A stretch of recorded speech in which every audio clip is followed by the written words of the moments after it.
Hello दोस्तों, किसी गांव में एक ब्राह्मण परिवार रहता था। उस परिवार में एक नन्हा सा बालक भी था। उस परिवार ने एक न्योला भी पाल रखा था जो परिवार के सदस्य की तरह रहता था।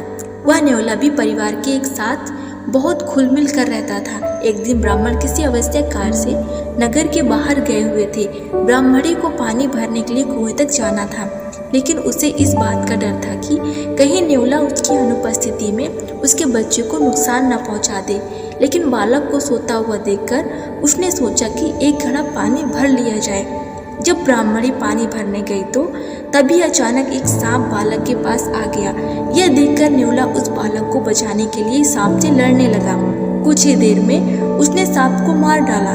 जब ब्राह्मणी पानी लेकर लौटी तो उसने देखा कि न्योला दरवाजे पर बैठा हुआ है और उसके मुख में खून लगा हुआ है। ब्राह्मणी के मन में आशंका होने लगी कि कहीं उसने मेरे बालक को तो नहीं मार दिया। उसे न्योले पर बहुत गुस्सा आया और उसने पानी से भरा घड़ा न्योले पर पटक दिया। जब ब्राह्मणी घर के अंदर पहुंची तो उसने देखा कि बालक आराम से सो रहा है और पास में एक सांप मरा पड़ा हुआ है और उसका खून जमीन पर फैला हुआ है। न्योला वहीं मर गया। ब्राह्मणी वापस दरवाजे पर पहुंची, लेकिन तब तक न्योला मर चुका था। उस ब्राह्मणी को अपनी करनी पर बहुत पछतावा हुआ।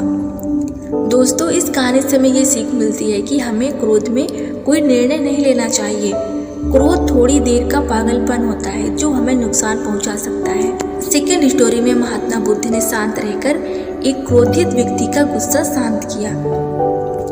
एक बार महात्मा बुद्ध एक नगर में उपदेश दे रहे थे। उनके प्रवचन का सारांश यही था कि क्रोध मनुष्य का सबसे बड़ा शत्रु है। क्रोध की आग उस व्यक्ति को सबसे पहले जलाती है जो क्रोध करता है और फिर किसी दूसरे को।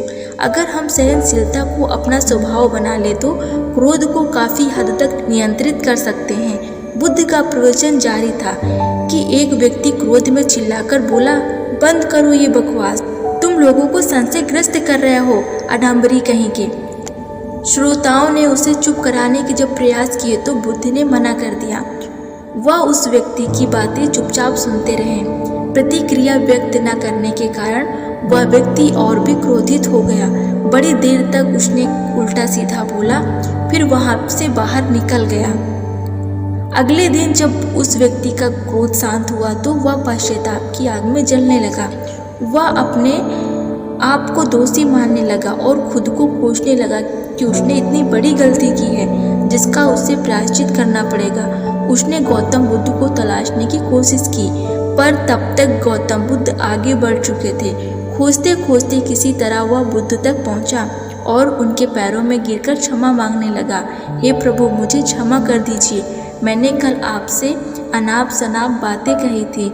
इस पर महात्मा बुद्ध जी ने कहा, अरे बीते हुए कल को मैं वहीं छोड़ आया हूँ। तुम उस बीते हुए कल में आज भी फंसे हुए हो। उस बीते हुए कल से छुटकारा पाओ और आज एक नई शुरुआत करो। पश्चाताप की अग्नि में जलकर अब तुम निर्मल हो चुके हो।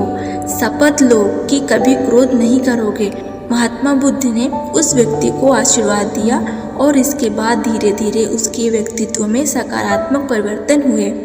वह क्रोध पर विजय पाने में सफल रहा। नमस्कार दोस्तों।